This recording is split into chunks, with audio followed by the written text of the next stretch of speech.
Hi, this is Rex and this is Cole, and we're going to talk about Smash Brothers. Yes. So Sephiroth technically was announced like a couple weeks ago, but or I forget. I think it was last week. I don't remember. But there has been. It's kind of weird because technically he still isn't released yet, but he basically is.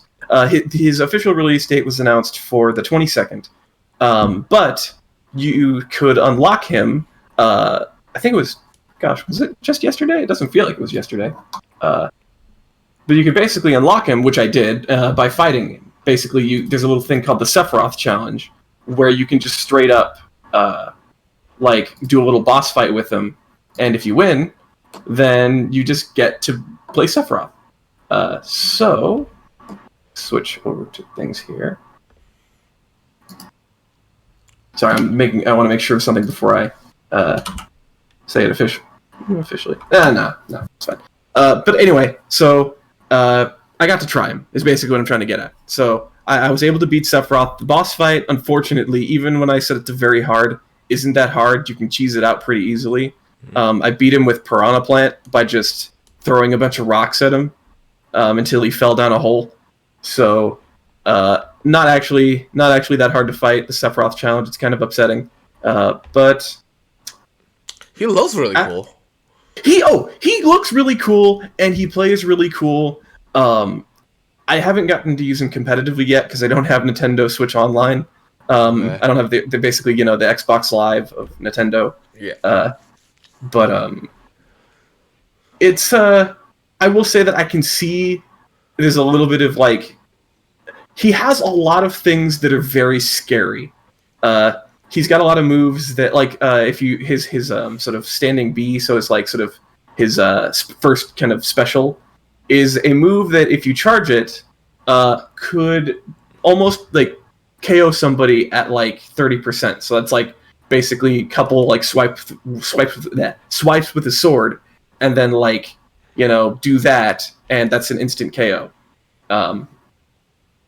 He's got a lot of those kind of moves where at really early percentages it'll just KO immediately, or it will create a really scary situation. Let's see if you can see here. There might actually be. Oh yeah, so there it is. So that's the one I was talking about, where you throw it at him and it just does a ridiculous amount of damage. It knocks him back really far. He grabbed him out of it, so it's a little bit. It didn't show you the launch distance, but there's also some other stuff where if you press forward B, you can sort of stick a little encircling ball of fire, and after a certain amount of time, it will then fly towards them. So it'll spin around the character, and then it'll fly towards them and hit them. And that can be a bit of a problem if you say knock somebody off stage and they have that happening to them, and then it triggers. You can basically KO them. You can hit them off stage without actually having to go off stage. He has a lot of stuff like that, where it's easy to avoid if you know it's gonna happen. Where if you know what's happening, that's the one I'm talking about, the Shadow Flare, the thing where you create the spinning balls. But yeah, he has a lot of moves that are slow and easy to avoid, but if it hits you, it's a really big problem. He definitely feels like he's a lot more balanced than people are giving him credit for. He's got some really scary stuff when you look, when you watch this video and when you sort of see people that don't know how to play him. But when I was actually fighting him in the challenge, and I think after watching a few people play him in matches, he doesn't seem like he's as scary as actually Steve from Minecraft is. Steve is way scarier than Sephiroth.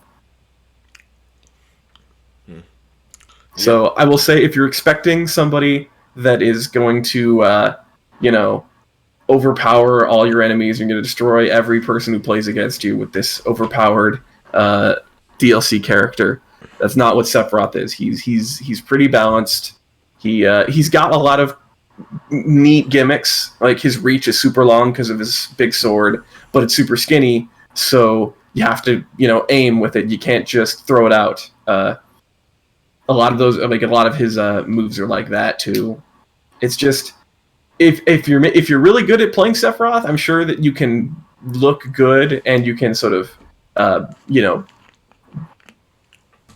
be or sort of have that kind of overpowered feeling. But that's with every character, right? Like if you're good at the character, then you're good at the character. You're good at the game. So it's not it's overpowered. It's just it's just a high skill ceiling. It'll just if you can be good with them, then you can be really good with them. But it's not gonna be an automatic win button, which I think is good. I think that's a good thing. Yeah. Well, I if I play any Smash Brothers, I'm gonna give him a whirl for sure. Oh yeah, I mean everybody. Like I think Sephiroth is one of those things where even if like you're super young, you kind of know what he is. You know about him.